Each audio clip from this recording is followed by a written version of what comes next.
Our prayer this morning is by Rev Karen Johnson. There are children who are not our children, who most definitely are our children. They are in our prayers and on our minds, their very survival in our hearts.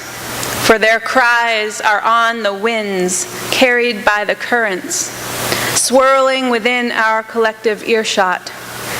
Terror and fear, the pitch at which they sing.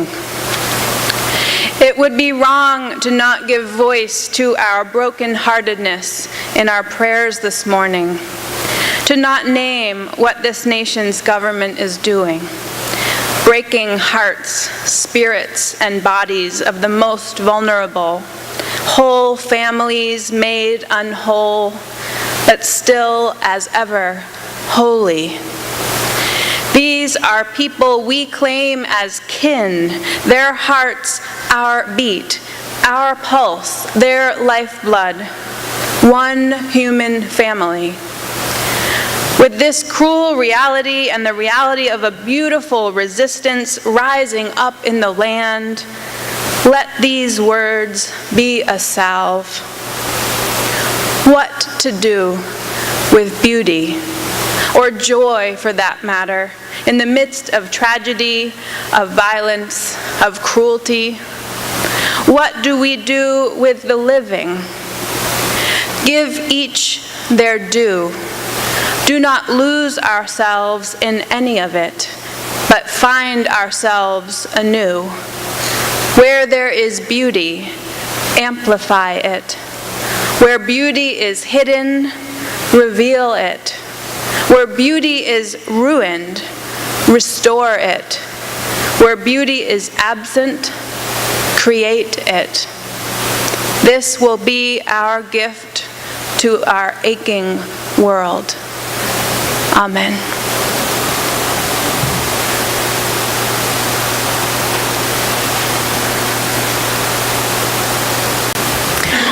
Our reading this morning is, of course, by Mr. Rogers.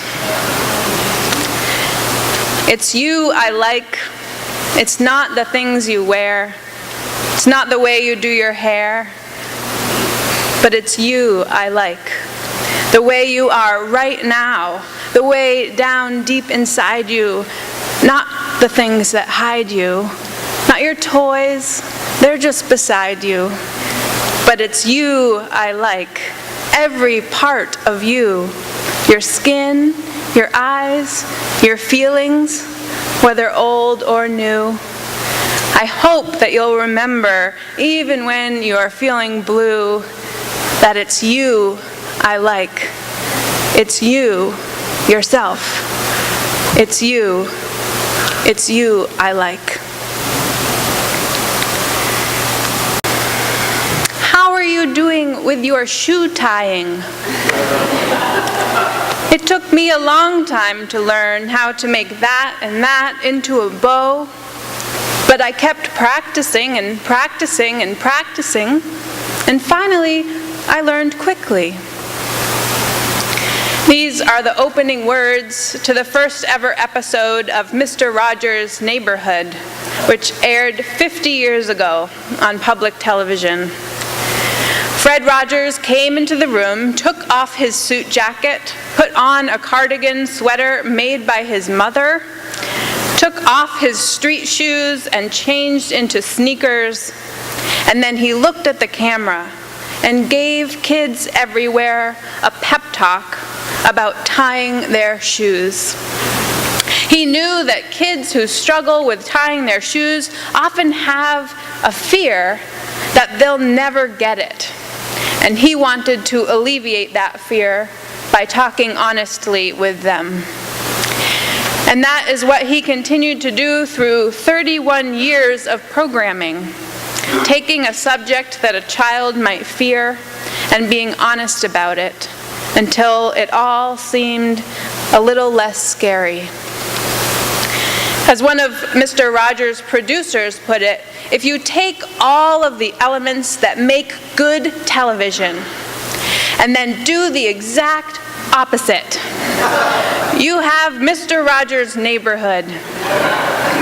Low production values, simple set, unlikely star, yet it worked. It ran from 1968 to 2001. When you watch episodes of the show today, they seem so dated. Kids shows today move a mile a minute. They have loud noises and constantly changing colors and fast-paced action. Occasionally they have a message, but mostly they don't. It's just action and very little by way of moral education. But in another way, the episodes of Mr. Rogers' Neighborhood are timeless and timely. That first week of Mr. Rogers, the theme was about change. In the neighborhood of make-believe, a puppet ruler named King Friday was upset that his subjects were moving their homes around his kingdom. King Friday became so upset in this week-long story that he ordered a big wall to be built around the castle to keep everyone out. But eventually, in this make-believe story from 50 years ago, the ruler decided that he had nothing to fear, and he took the wall down.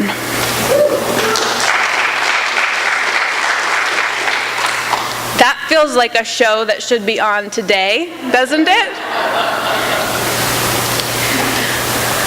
Fred Rogers grew up in a wealthy family. They owned a factory in town, and in the wake of the Lindbergh kidnapping, his parents kept him closely tethered to their home. On top of that, he had a number of illnesses, and he was overweight. And so he kind of grew up by himself in his bedroom, playing piano and playing with puppets. And he remained incredibly in touch with everything he thought and felt as a child.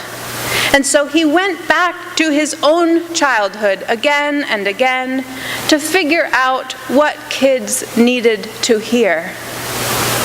In 1984, Mr. Rogers did an interview with Terry Gross for Fresh Air. He told her, "I was an only child. I had to make up a lot of my friends myself. And I think that was the beginning of the whole neighborhood of make-believe. I had a very rich fantasy life." "What were the friends that you would imagine?" Gross asked. "I didn't imagine them. I had puppets. And so I would play with the puppets. And I can't remember their exact forms, but I knew that they were important to me. I think that all of the puppets in the neighborhood of make-believe are actually facets of who I am." For those of you not familiar with the show, there was King Friday, the ruler of the neighborhood of make-believe. He's the authority figure, but often unreasonably demanding. Queen Sarah Saturday is all about unconditional love and thoughtful understanding. Prince Tuesday is a curious, friendly little boy who sometimes gets himself into trouble. Daniel Striped Tiger is shy and gentle and afraid. Lady Elaine Fairchild is feisty and mischievous. She's not afraid to speak up to the king. And you should know that Fred Rogers did all of those voices himself. Together, they made up the land of make-believe, but they also helped to dive deeply into some very real topics. And this was what was amazing about the show. It was a children's show, a puppet show with music and blocks and a little trolley that went around on a track. But it covered some of the most important topics of the time. On a Wednesday night during the first year of the show in 1968, Bobby Kennedy was assassinated. The funeral was to be broadcast on Saturday morning. This, of course, came after the assassination of President Kennedy and Reverend Martin Luther King Jr. Mr. Rogers knew that children were going to be home and they were going to understand that something bad had happened. And so he said, I need to make a special. And so in just a few days, he pulled together a special show, and it aired that Friday night, the night before the funeral, for parents to understand how to talk to their kids about what had happened. He decided to use his shy and scared tiger puppet as the centerpiece. What does assassination mean? Asked Daniel's striped tiger. Lady Aberlin, played by actress Betty Aberlin, responded, Have you heard that word a lot today? Yes, and I don't know what it meant. Well, it means somebody getting killed in a sort of surprise way. That's what happened, you know, that man killed that other man. I know, and a lot of people are talking about it right now. Too many people are talking about it. A lot of people are sad and scared about it, you know. I'd rather talk about it some other day. Mr. Rogers' approach was simple when it came to talking to children about hard things. He mostly listened. When children bring up something frightening, he said in a public message later in life, it's helpful right away to ask them what they know about it. We often find that their fantasies are very different from the actual truth. What children probably need to hear most from us adults is that they can talk with us about anything, and that we will do all we can to keep them safe in any scary time. Mr. Rogers' Neighborhood was the first children's television show to ever address the subject of divorce. Almost every child is likely to be touched by divorce, Rogers said. Even though a child's own family may be together, he or she may know relatives, friends, or classmates whose families are separated. That can lead to a lot of wondering. We have developed the programs for this week to help children think about divorce and separation in ways that could make the wondering less frightening. It's especially important, he said, that children understand that when grown-up relationships go wrong, children are not to blame. When parents do get a divorce, they still go on being their children's mothers or fathers.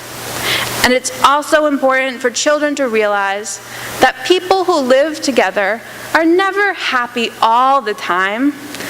When parents quarrel, it does not necessarily mean they are going to get a divorce.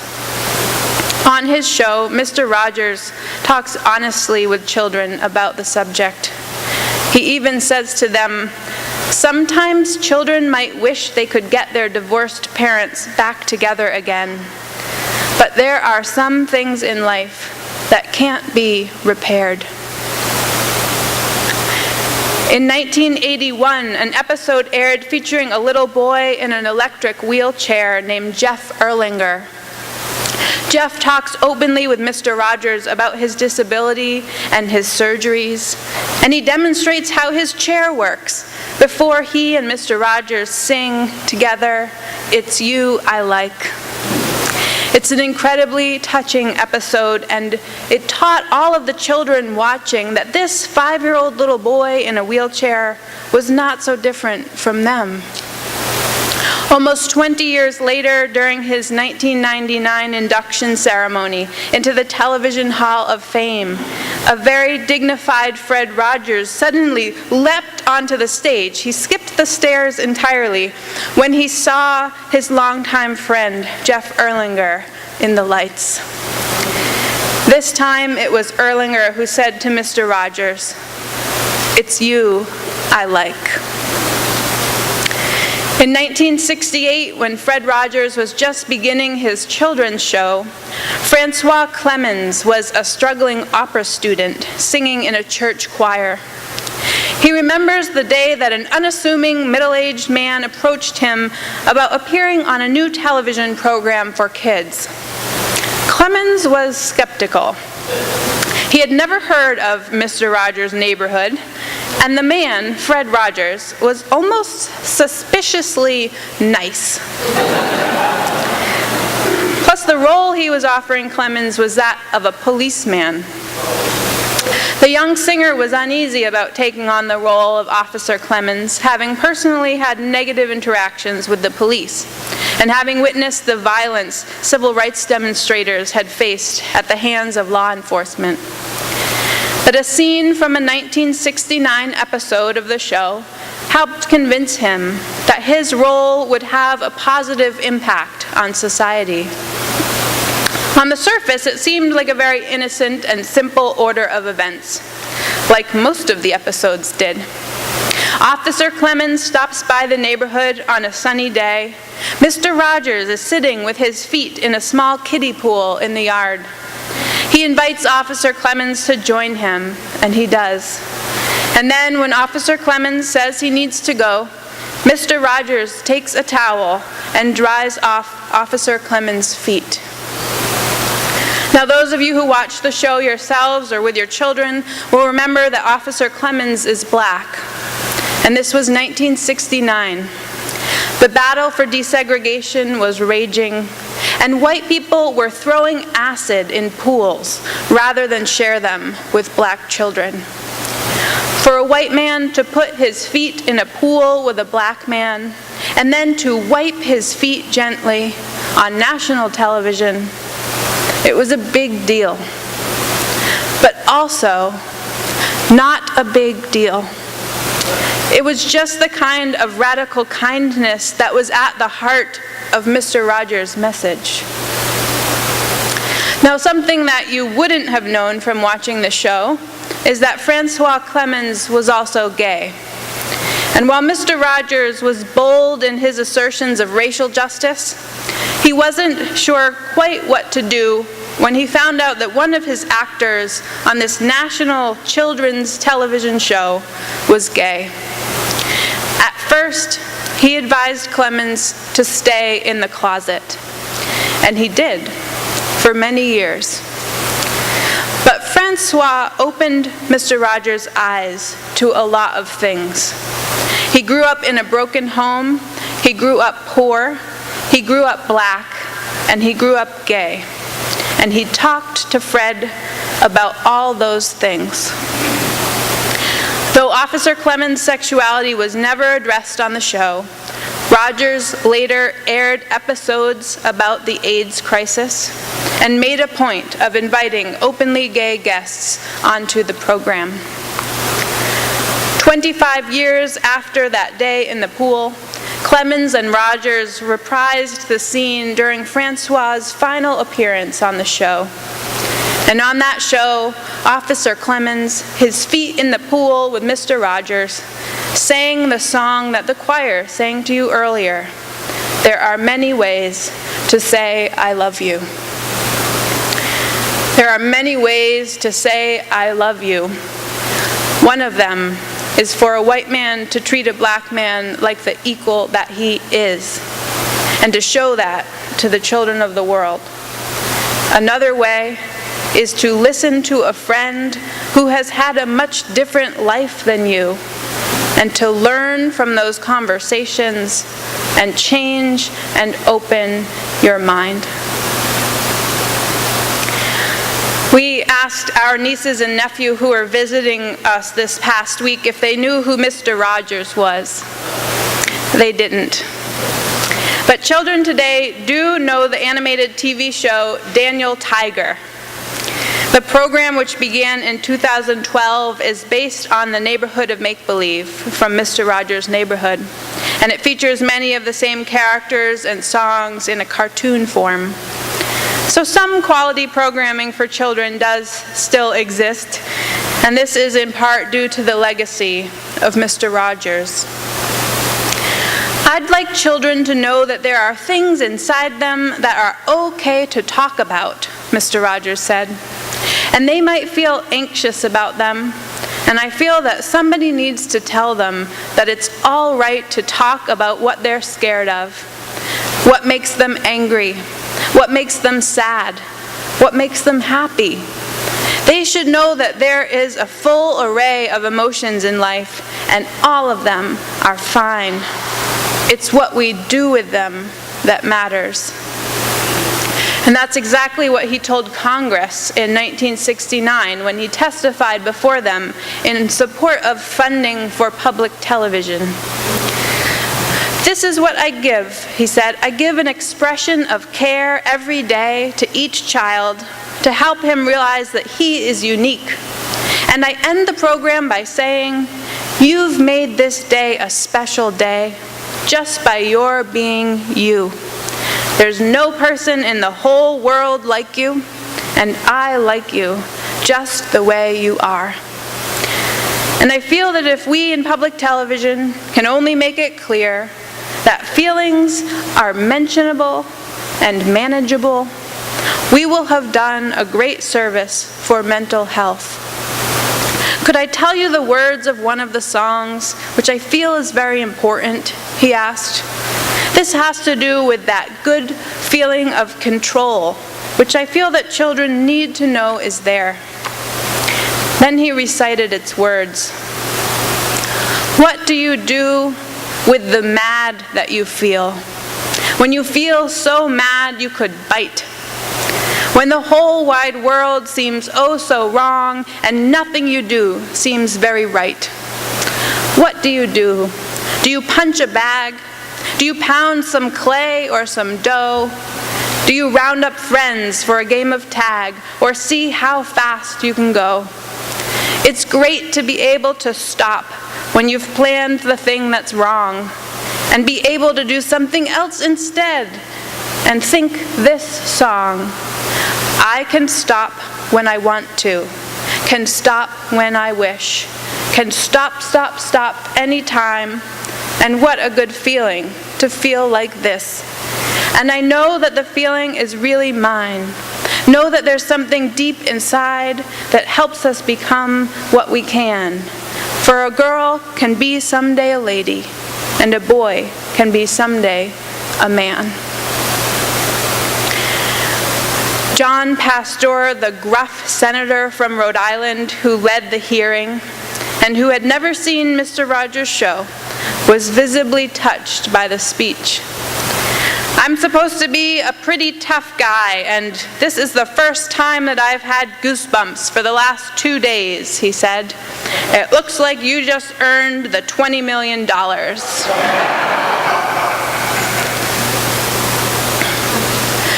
Fred Rogers was an ordained Presbyterian minister, a loving husband, a father, a friend.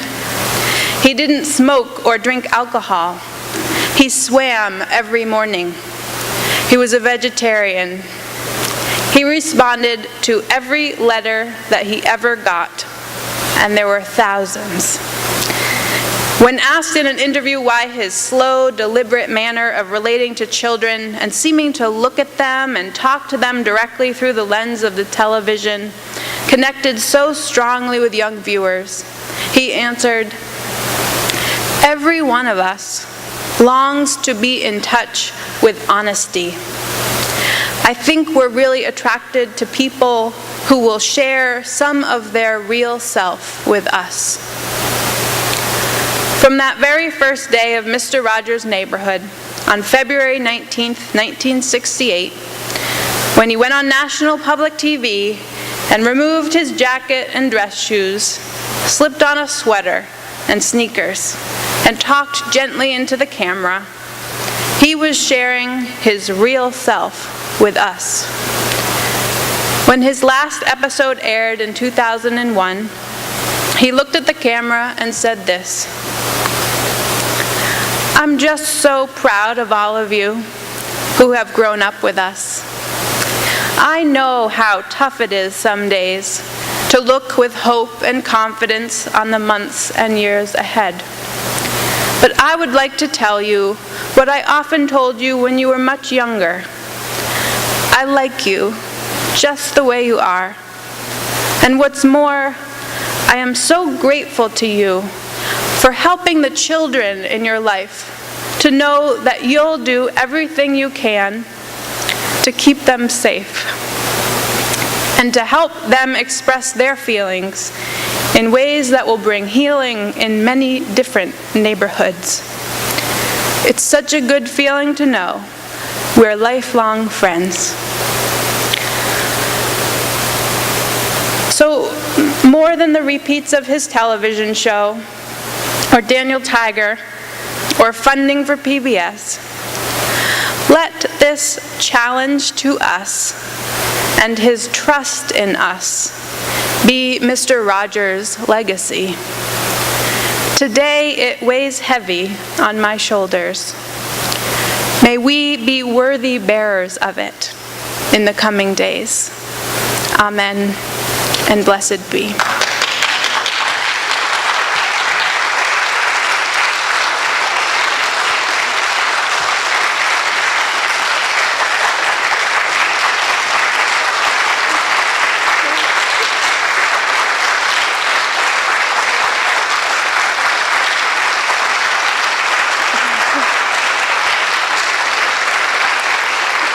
You made sweating through this service in a sweater totally worth it.